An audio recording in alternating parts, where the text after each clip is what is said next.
Estamos na série Milagres de Jesus e hoje vamos falar sobre o tema, vamos abordar o tema Não Chore. Foi a mensagem que Jesus trouxe para uma senhora que chorava e com muita razão chorava. E nós vamos ao texto do Evangelho segundo o médico Dr. Lucas, capítulo 7, versos de 11 a 17. Não chore. Lucas 7, de 11 a 17, diz assim a palavra de Deus. Logo depois, Jesus foi a uma cidade chamada Naim, e com ele iam os seus discípulos e uma grande multidão. Ao se aproximar da porta da cidade, estava saindo o enterro do filho único. Ao se aproximar da porta da cidade, estava saindo o enterro do filho único de uma viúva, e uma grande multidão da cidade estava com ela. Ao vê-la, o Senhor se compadeceu dela e disse: não chore. Depois aproximou-se e tocou no esquife, ou na mortalha, ou no caixão, e os que o carregavam pararam. Jesus disse: jovem, eu lhe digo, levanta-se. Ele se levantou, sentou-se e começou a conversar, e Jesus o entregou à sua mãe. Todos ficaram cheios de temor e louvavam a Deus. Um grande profeta se levantou entre nós, diziam eles. Deus interveio em favor do seu povo. Essas notícias sobre Jesus espalharam-se por toda a Judéia e regiões circunvizinhas. Pai, aplica a Tua palavra às nossas vidas, aos nossos corações, à nossa história, à nossa experiência. Te pedimos no nome do Teu amado Jesus, nosso Salvador. Amém. Este é um relato exclusivo do médico Dr. Lucas, um dos 4 evangelistas. Nenhum outro evangelho traz essa passagem. Mas o médico Lucas nos apresenta este episódio tremendo, este episódio magnífico que envolve Jesus e envolve a dor de uma senhora, de uma mulher, de uma viúva. Lucas está abordando de fato um evento muito triste. Uma verdadeira desgraça havia acontecido com esta família e alcançado aquela mulher. E Jesus se aproxima daquela mulher e diz: não chore. Como não chorar, Jesus, diante dessa tragédia? Como não chorar, Jesus, diante de um desastre desse tamanho e com essas dimensões? Como não chorar, Jesus, diante desta tragédia, desta dor tão grande? Como não chorar, Jesus, diante desta perda irreparável? Como não chorar, Jesus, diante desta imensa saudade? Como não chorar, Jesus, diante da solidão? Como não chorar, Jesus, diante do desamparo? Como não chorar, Jesus, se estou de luto? Como não chorar, Jesus, diante da despedida do meu único filho? Como não chorar, Jesus, se sou uma viúva? Como não chorar, Jesus, se toda essa tragédia me alcançou? Na verdade, o texto nos mostra que era uma família querida. Isso podemos notar claramente pela presença de uma multidão que com ela se solidarizava. Eu vou pedir para mostrar algumas figuras sobre como eram os sepultamentos naquela época. Naim era a cidade era cercada por muros e tinha as entradas as entradas da cidade. Então esse sepultamento vinha saindo da cidade. O corpo era enterrado fora da cidade, fora dos muros. Esta era a tradição. E aí vinha então o corpo com algumas pessoas carregando, mas atrás uma grande multidão. Vamos a outra figura que mostra esta mulher viúva chorando, e Jesus chega diante dela e diz: não chore, não chore. Vamos a uma outra figura de uma pessoa chorando: não chore. Uma outra: não chore, não chore. Mas a dor está vindo de dentro para fora. Como não chorar, Jesus? Vem essas duas multidões. Nos versos 11 e 12 nós encontramos: logo depois Jesus foi a uma cidade chamada Naim, e com ele iam seus discípulos e uma grande multidão. Então com Jesus iam os discípulos e uma grande multidão vinha atrás. Uma grande multidão seguia Jesus. Vinha Jesus, vinham os discípulos e uma grande multidão acompanhando Jesus, porque esta grande multidão já havia visto as maravilhas de Jesus. Havia visto curas maravilhosas, havia visto milagres tremendos, e Deus não se opõe a que pessoas o sigam a fé, sigam a Jesus por verem os milagres. Não, senhores, Ele se opõe quando pessoas querem seguir a Jesus, querem seguir a fé para satisfazer seus próprios interesses passageiros, interesses sem nenhuma profundidade. Verso 12 diz: ao se aproximar da porta, estava saindo o enterro do filho único de uma viúva, e uma grande multidão da cidade estava com ela. De um lado temos uma grande multidão acompanhando Jesus, do outro lado uma grande multidão acompanhando o enterro e a tragédia daquela mulher. De um lado temos a caravana da vida, do outro lado a caravana da morte. De um lado a caravana da salvação, do outro lado a caravana do defunto, da tristeza, do choro, da desesperança, do desalento, da tragédia, do terremoto. Essas multidões se encontram.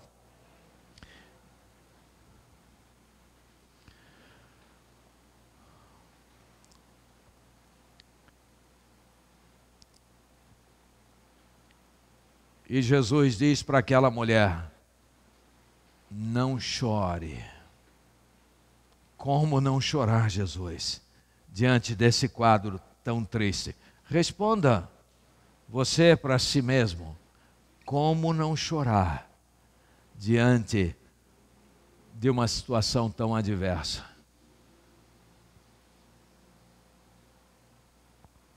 Por que Jesus teria dito para aquela mulher: não chore? Vamos tentar responder. Em primeiro lugar, Jesus disse: não chore, porque Ele estava ali. Jesus disse: não chore, porque Ele estava se encontrando com aquela mulher. Jesus disse: não chore, porque Ele sabia que Ele encabeçava a caravana da vida. Jesus disse: não chore, porque Ele tem o conhecimento total de tudo. Ele disse: não chore, porque Ele estava presente. Versos 12: ao se aproximar da porta da cidade, estava saindo o enterro, o filho único de uma viúva. Uma grande multidão da cidade estava com ela. Ao vê-la, o Senhor se compadeceu dela, se compadeceu daquele quadro e disse: não chore. Por que Jesus disse: não chore? Porque Ele estava presente. Quando Jesus está presente, tudo se transforma. Quando Jesus está presente em nossas vidas, o pecado tem que cair. Quando Jesus está presente em nossas vidas, o remorso desaparece, porque vem a cura. Quando Jesus está presente, a morte perde o sentido, porque Ele é o Senhor da vida. Quando Jesus está presente em nossos corações, então a tristeza é derrotada e vem a alegria. Quando Jesus está presente, a tragédia desaparece. E agora vem a esperança. Quando Jesus está presente, a escuridão, as trevas, o domínio, a escravidão do pecado é destruído. E nós somos libertos e temos a Ele como companheiro. Jesus disse: não chore, porque Ele estava ali, Ele estava presente. Era a vida se encontrando com a morte, era Deus se encontrando com as carências do ser humano. Por isso Jesus diz: não chore. Jesus está dizendo para você também: não chore. Não chore porque eu estou com você. Não chore porque você é meu povo. Não chore porque você creu em mim. Não chore porque você tem o Espírito Santo. Não chore porque você é sacerdócio real. Não chore porque você tem a eternidade. Não chore porque você tem o meu amor. Não chore porque você tem a minha presença.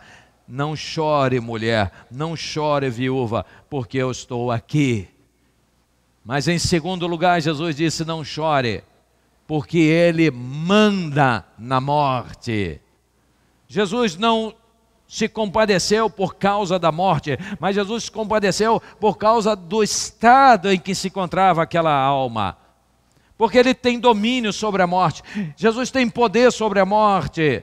E é o que nós vemos, versos 14 a 17, dizem assim: depois aproximou-se e tocou no esquife, sem nenhum preconceito, Jesus tocou, e os que o carregavam pararam. Você imagina a autoridade, aquele chefe, aquele líder da multidão, da caravana da vida, chega e vê aquela tristeza, e quebrando todos os protocolos, sem conhecer aquela mulher, sem conhecer aquelas pessoas, ele chega lá perto e com toda a intimidade e compaixão, ele toca no defunto, ele toca na mortalha. Os hebreus não costumam enterrar com caixões, por isso que eu coloquei esquife. Ainda aqui na NVI, na Nova Versão Internacional, traga caixão para nós entendermos melhor. Como muitos povos aqui no Brasil, principalmente do Norte e do Nordeste, que tem uma grande e poderosa influência judaica, costumava, e em muitos casos ainda fazem, de sepultar o morto em mortalhas. E isso causa admiração a Israel. Isso não é muito comum, mas o povo de Israel que veio para o Brasil e que povoou essa terra e que desapareceu pelas perseguições da, abre aspas, Santa Inquisição, fecha aspas, e que foi perseguido por 300 anos, e que foi queimados por 300 anos, foi morto por 300 anos. Bastava alguém desconfiar que era um judeu com rótulo de cristão para ser denunciado e preso e morto, condenado à morte. Então há muita influência judaica. Então Jesus toca no esquife. Jesus mostra o seu grande amor. Ele está compadecido daquela situação. E toca. E diz: jovem. Eu imagino a primeira palavra, jovem, todos ouvindo, dizendo: ele está falando com o morto. Jovem, levanta-se. E o jovem se levantou, sentou-se e começou a conversar, e Jesus o entregou à sua mãe.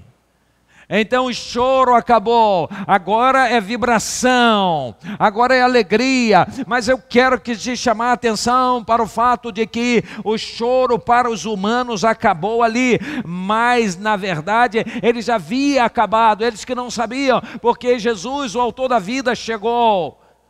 Você se lembra que diante de Eli, a Ana chorava e clamava e sofria, estava sofrida, estava debochada, estava humilhada, a sua irmã pisoteava nela, ela estava ali destruída, destroçada, arrasada. Mas quando, confundida por uma bêbada, ela esclareceu ao sacerdote ali que não se tratava de bebedeira, mas era de tristeza da alma, do coração.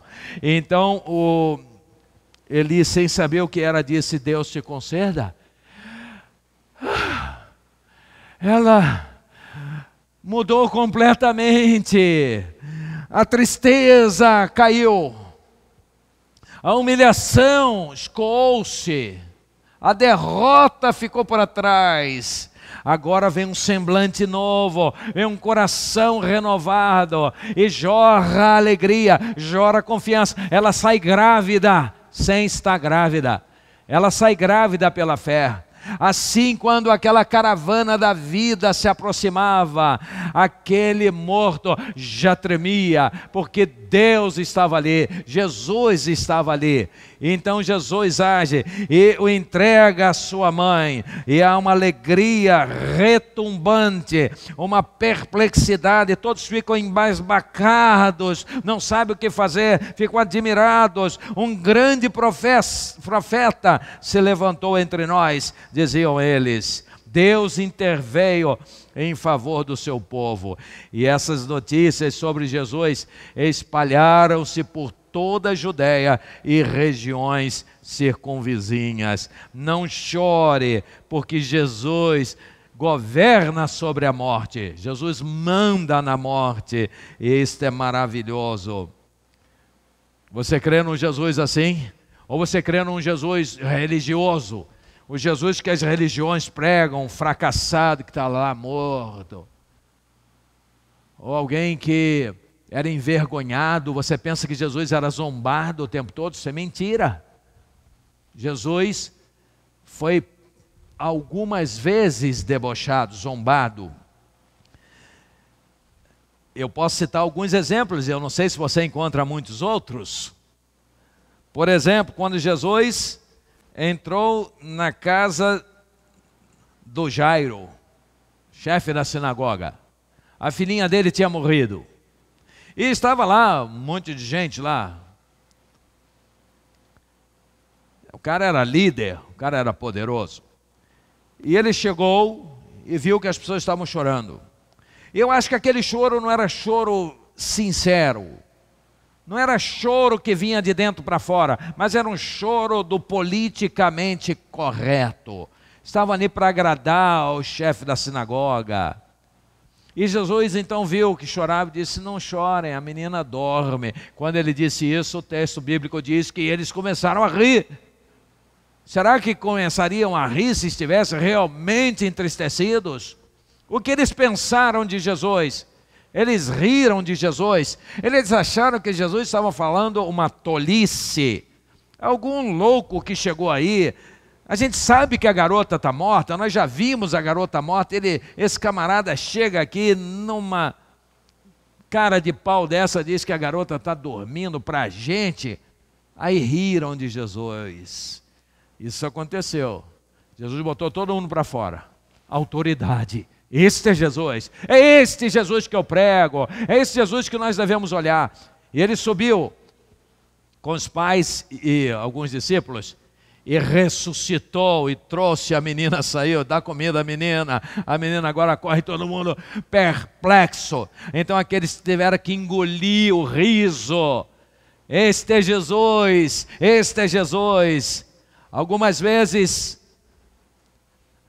debochavam de Jesus, vinham da capital para persegui-lo. Quando Jesus abria a boca para falar, eles ficavam sem saída, eles ficavam perplexos. De onde vem tanta sabedoria? Não é este homem que nós conhecemos, nós não conhecemos a família dele, não conhecemos a mãe, o pai, os irmãos, as irmãs.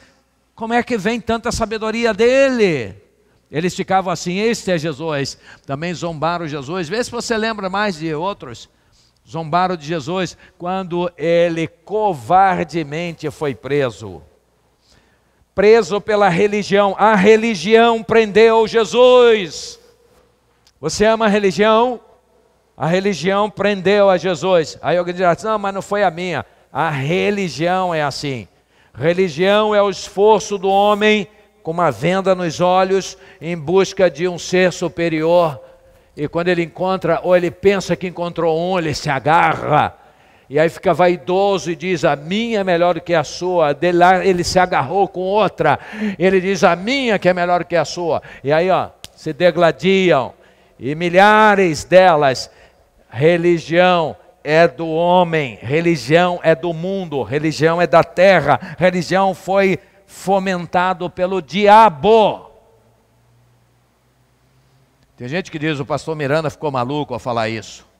A religião que ensinou o mundo, não é isso que dizem? A velha frase, bonita frase, o mundo aprendeu a legislar com os romanos, pensar com os gregos, adorar com os judeus. Os judeus não conheciam a Deus. Não conheceram a Jesus. Jesus disse, se vocês conhecessem ao Pai, vocês conheceriam a mim, porque eu falo o que ouvi do meu Pai. Como é que vocês não conhecem o meu Pai? Vocês não me conhecem, porque vocês não conhecem a Ele, o meu Pai. As minhas obras são as mesmas do Pai, tudo que eu faço foi Ele que mandou, e vocês não me reconhecem. Vocês deveriam me conhecer, ao menos porque são as mesmas obras, mas vocês têm por pai o diabo. Jesus falou isso para os religiosos. Foram os religiosos que perseguiram Jesus o tempo todo, não foi o povão, não. O povão amava Jesus, a grande multidão que vinha lá era do povo. A multidão amava Jesus, a multidão dizia, Hosana, aquele que vem em nome de Yahvé. Hosana, Hosana. O povo gostava de Jesus, a religião odiou Jesus todas as vezes. E eu apresentei somente 2 exceções para isso em toda a Bíblia. Uma nós tratamos na semana passada, que foi quando o centurião romano, estrangeiro, a fé do gringo, foi o tema da mensagem. Um estrangeiro pediu que os líderes religiosos, os líderes do povo, os anciãos, fossem até Jesus para que intercedesse por ele, porque o seu empregado, servo, estava muito doente, ele tinha uma estima muito grande pelo seu empregado. Então, aqueles religiosos teriam chegado para Jesus e disse, ele é tão bom, ele fez a nossa sinagoga, ele é amigo de Israel, ele merece que o Senhor faça alguma coisa. E Jesus curou o filho dele. Então, nesse dia eles não brigaram. Nesse dia os espertos não brigaram. Não brigaram porque foram cumprindo ordem de um chefe poderoso, de um centurião romano. Então agora eles chegam lá humildemente e pedem a Jesus. Fora isso, só tem mais uma exceção. Quando Jesus tinha 12 anos de idade, foi ao templo e deixou todos os sacerdotes perplexos com a sabedoria que saía de sua boca. O resto, todos os encontros, se tivemos mais 500 encontros, todos foi com hostilidade, foi com maldade, foi com perversidade, foi para machucar Jesus, foi para bater em Jesus, foi para tentar humilhar Jesus, foi para pegar Jesus pelo pé, foi para botar Jesus numa situação terrível, foi para botar Jesus contra o povo, como foi naquela de pegar aquela mulher no adultério, aquela mulher, e levar até ele e dizer, a lei de Moisés diz que elas têm que ser apedrejadas, e tu o que dizes? Se ele diz apedreja, eles apedrejam, foi ele que mandou, para tirar o apoio popular de Jesus. Se Jesus diz não apedreja, porque eu vim trazer vida, eles iam usar a lei que também diz que quem fosse contra a lei tinha que ser morto. Ia matar a mulher e ia matar ele. Na verdade, aquela mulher já estava com atestado de óbito no bolso. E eles queriam entregar um atestado de óbito a Jesus. Foi sempre essa confusão de quem é lícito pagar tributo. Essa é a pergunta mais venenosa que eu já vi na Bíblia. Essa pergunta é cheia de malícia, e as pessoas leem e não percebem. É muita malícia numa pergunta só. Esses caras vieram da capital, e foram procurar Jesus, pensaram naquilo, entabularam, raciocinaram, esquematizaram, tudo bem planejado, e digam: Jesus, é lícito pagar tributo? Se Jesus responde: é lícito, paga os tributos, ele diz: olha só o Messias mandando a gente pagar tributo a outro país, a Roma, isso é falso, é mentiroso, é embusteiro. Eles chamaram Jesus de embusteiro, sem Jesus ter feito isso. Jesus não respondeu, eles insistiram. Se Jesus diz: não pague, não, nós somos um povo livre e nós vamos nos libertar de Roma. Aqueles sem vergonhas religiosos iam sair dali, iam chamar os centuriões, iam chamar o governador e dizer: ó, ele está levando a multidão após ele, o perigo está estabelecido. Ele falou, temos quantas testemunhas os senhores quiserem, de que ele vai mandar o povo parar de pagar tributo. Vai mandar o povo parar de pagar tributo.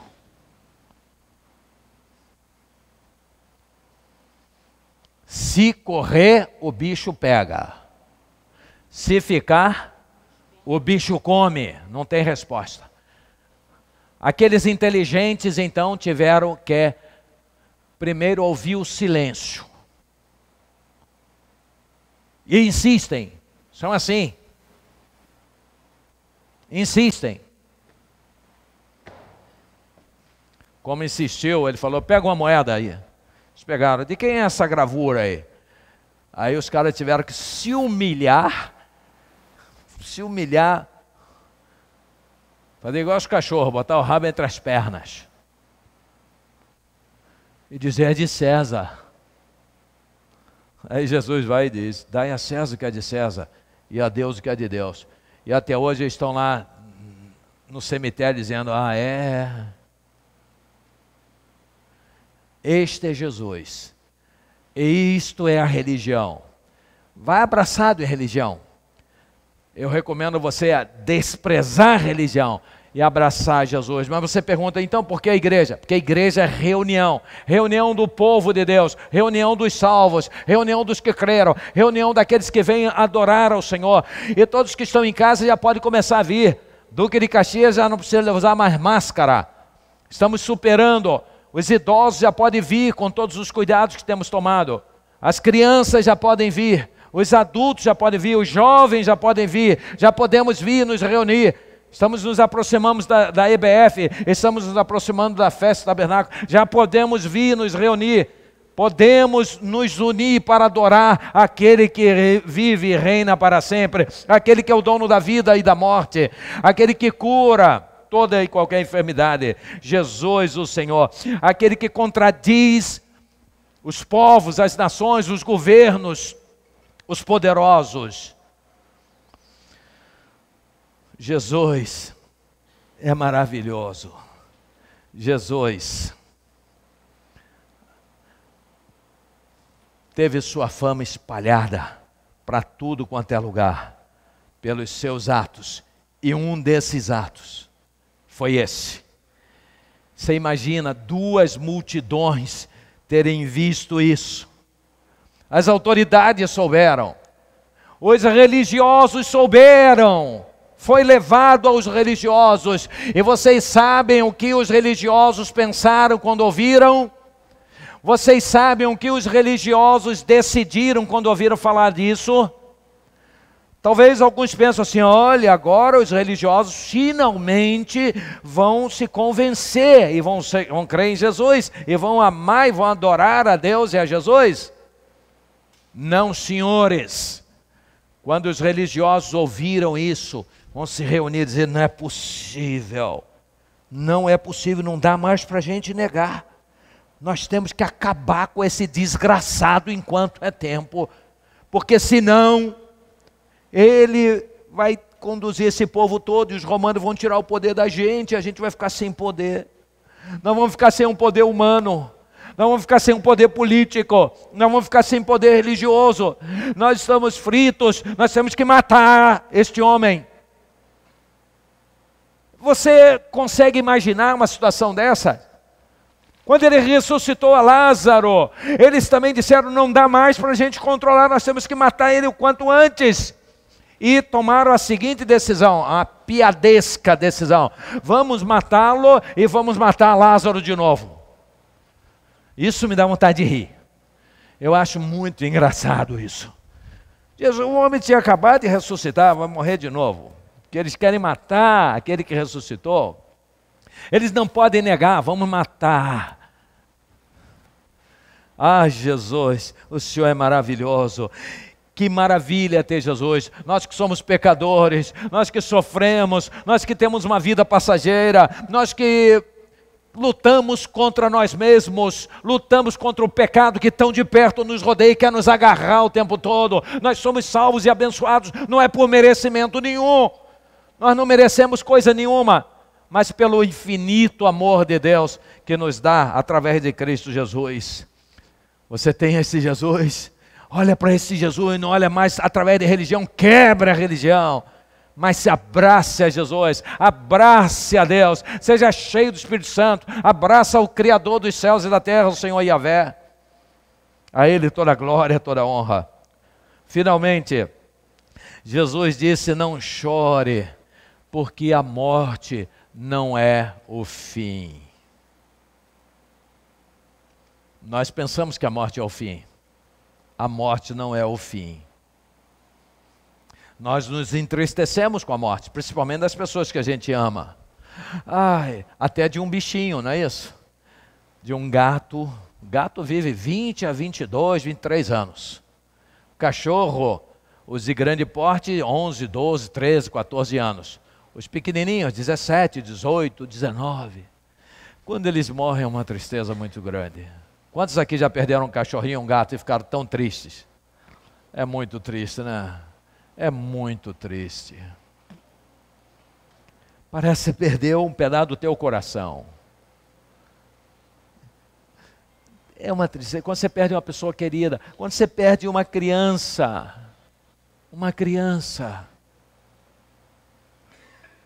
Aqui na igreja tivemos um menininho, uma gracinha, um lourinho lindo, corria para lá e para cá, lá embaixo, corria, pequenininho. Um dia eu recebo uma ligação, pastor, fulano está internado no hospital com meningite. Eu falei, é mesmo? Ele está 5 minutos sem respirar. Eu digo, o quê? Ele está 5 minutos sem respirar, pastor. Eu falei, 5 minutos sem respirar. Daqui a pouco ela liga, pastor, ele morreu. Falei, meu Deus do céu. Aquela alegria toda, de uma hora para outra. Ai, que dor, que dor. Como dói, como doeu no coração da mamãe, do papai, dos irmãos. Que dor. Mas a morte não é o fim. Nós vemos a morte bem diferente do que Deus vê a morte. Para nós, morte acabou, mas a morte não é o fim. Quando Jesus fala sobre os mortos com os saduceus, ele nos traz uma lição impressionante. Os saduceus, outro grupo de combate a Jesus, junto com os fariseus e outros grupos mais, Helênio, Essênio, outros mais. Esse grupo veio pegar Jesus pelo pé e disse, Jesus, olha só, estamos com um caso aqui, ó, que o senhor vai ter que resolver. É que a lei de Moisés diz, e nós cumprimos a lei, nós somos da lei.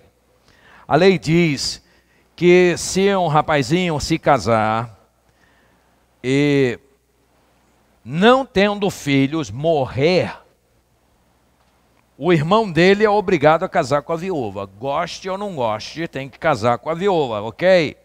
A lei dizia isso. Aí os artistas continuaram inventando. Houve aqui na nossa terra um caso em que 7 irmãos casaram com a mesma mulher, um após outro. Na ressurreição dos mortos, de quem ela vai ser esposa? Querendo pegar Jesus pelo pé, né? Jesus diz, vocês erram porque vocês não conhecem a palavra, é assim mesmo. Aí Jesus vai, e é isso que eu quero destacar para você agora, que Jesus vira para ele e disse: e quanto aos mortos? E quanto aos mortos? Vocês não leram, não ouviram, não escutaram o que Deus disse para Moisés? Eu sou o Deus de Abraão, Isaque e Jacó. Ora, Deus não é Deus de mortos, mas de vivos. Muita gente passa e lê e não disse nada o texto. Disse nada. Mas se a gente destrinchar, vai dizer: ah, sim, agora entendi. Vamos lá. Abraão viveu aqui. Abraão. Isaque, ele tinha 100 anos. Jacó, quantos anos ele tinha? Talvez 175, por aí. Quando ele morreu, 175. Mas um pouco antes. Isaque. Jacó, aqui. Então, sei lá, já tinha passado uns 150 anos. 150 anos. Aí Jacó morreu. Aí José, que estava no Egito, levou todo mundo para lá e o Jacó morreu lá. Passaram-se 430 anos eles lá. Moisés surgiu. 430 anos só lá. Fora os 100 e poucos, ou quase 200 lá. 430 mais 100 e pouco, mais 200, 500, 600 e poucos anos. Já tinha 600 e poucos anos que Abraão tinha morrido. Já tinha 500 e poucos anos que Jacó tinha morrido. E Deus chega para Moisés e ao invés, entre aspas, de dizer: Moisés, eu fui o Deus de Abraão, o Deus de Isaque e o Deus de Jacó. Deus não falou, Deus não usou o verbo no passado. O tempo verbal usado por Deus foi o presente. E é isso que Jesus está chamando a atenção. Então Jesus fala que o Pai, lembra a eles que o Pai disse: eu sou o Deus de Abraão e Isaque, não é eu fui. E conclui: ora, Deus não é Deus de mortos, mas de vivos. Significa dizer que mortos para nós é uma coisa, mortos para Deus é outra. Aqueles que morrem em Cristo estão guarnecidos por Deus, estão guarnecidos por Ele, esperando a ressurreição dos mortos.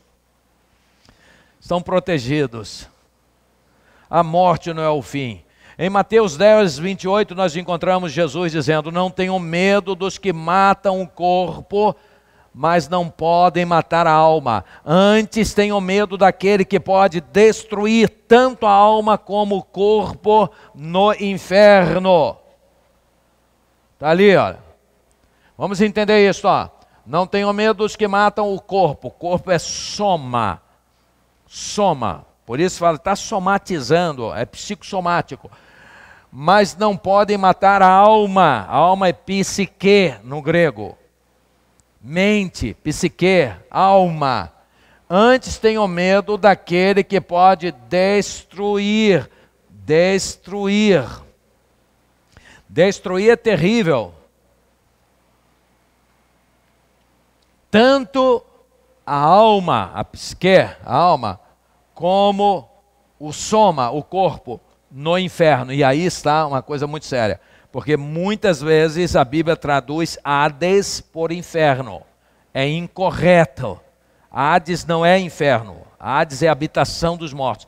Mas aqui, no original, nós encontramos Gene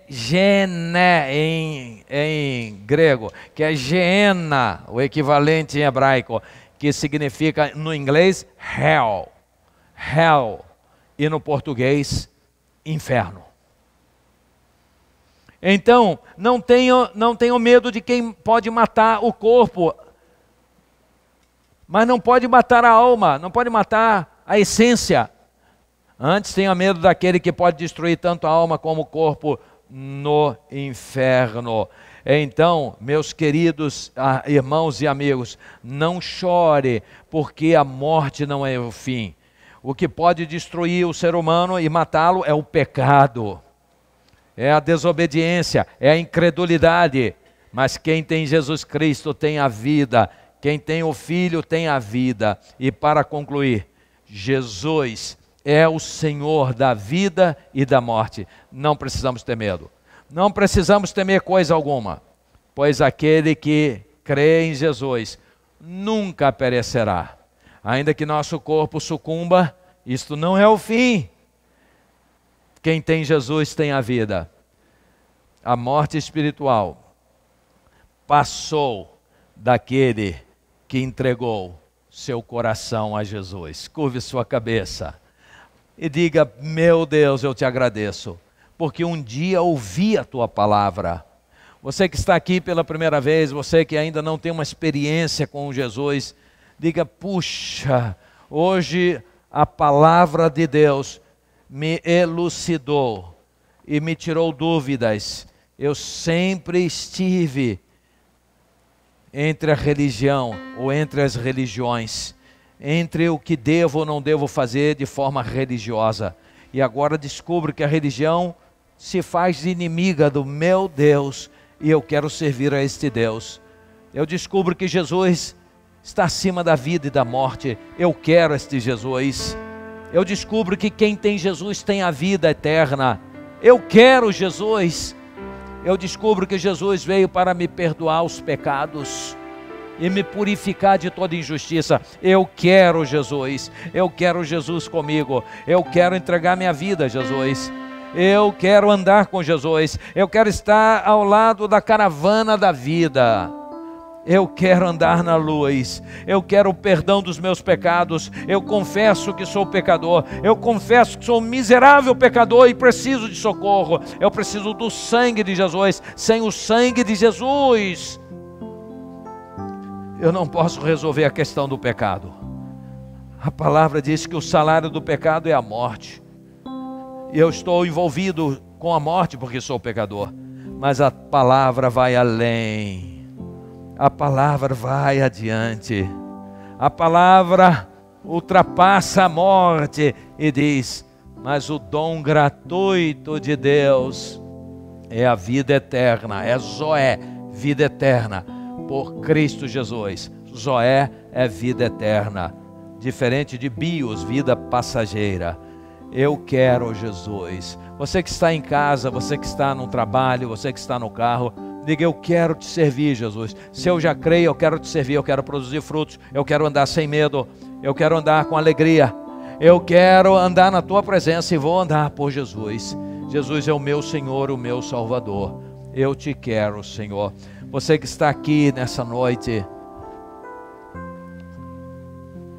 e reconhece que Jesus é seu Salvador, diga: Jesus, entra no meu coração agora. Vem morar comigo.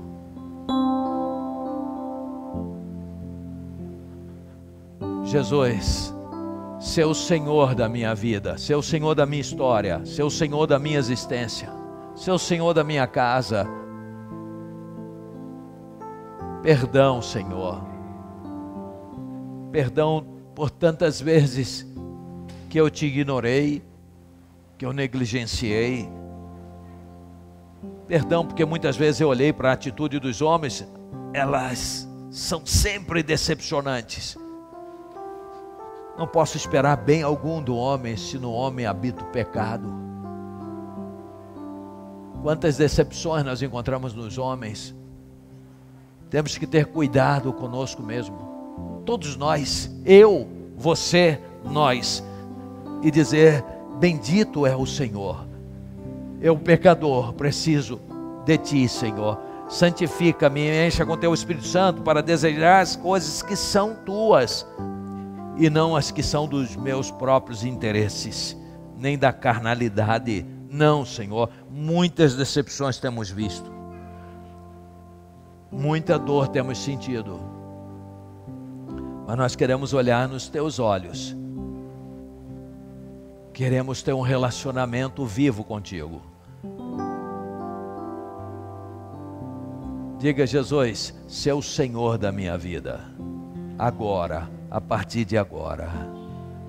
Você que está em casa, online, no trabalho, seja onde for, diga: Jesus, vem morar em mim, me encha da tua presença. Você está orando assim? Você quer Jesus desse jeito? Eu não estou te oferecendo bens materiais, Eu estou te oferecendo a vida eterna por Cristo Jesus. É diferente.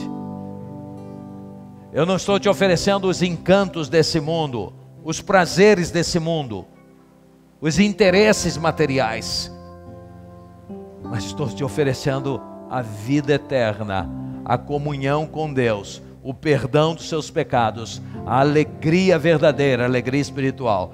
É isto que eu prego, é isto que eu ensino, é isto que eu recebi, e é isto que eu quero transmitir.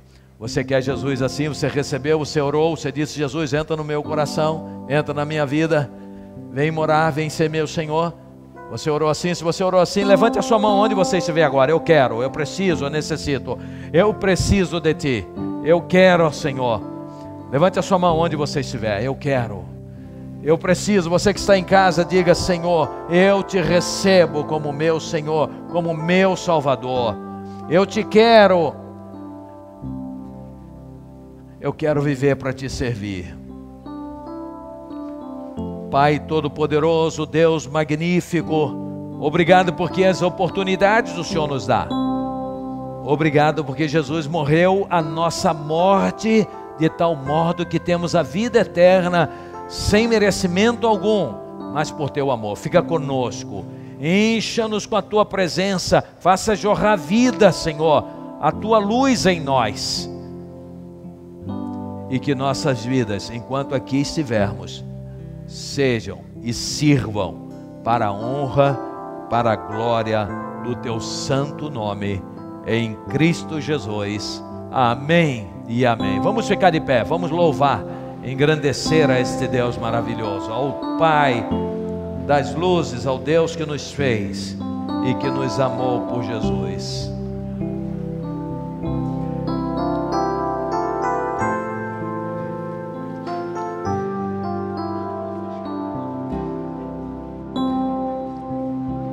Chorando porque se você tem um Deus que cuida de você e jamais te esquecer, Ele sabe de tudo que você está passando e mandou te dizer que Ele está cuidando.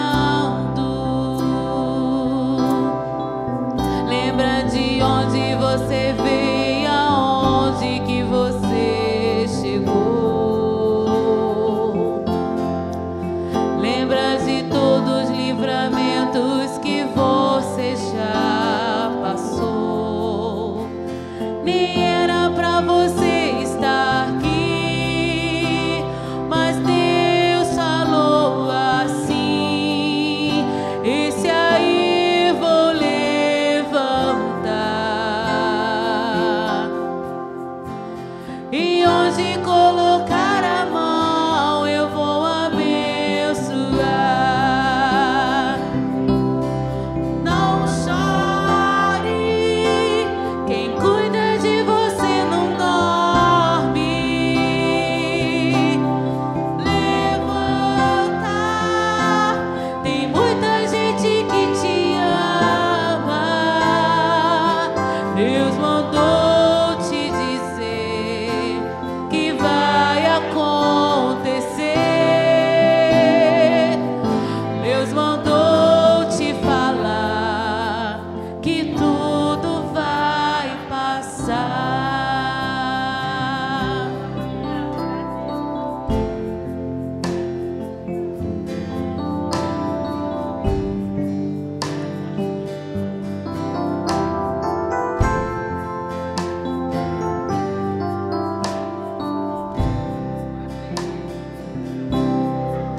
Lembra de onde você veio e aonde que você chegou. Lembra de todos os livramentos que você já passou. Nem era pra você estar aqui, mas Deus falou assim: esse aí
passar.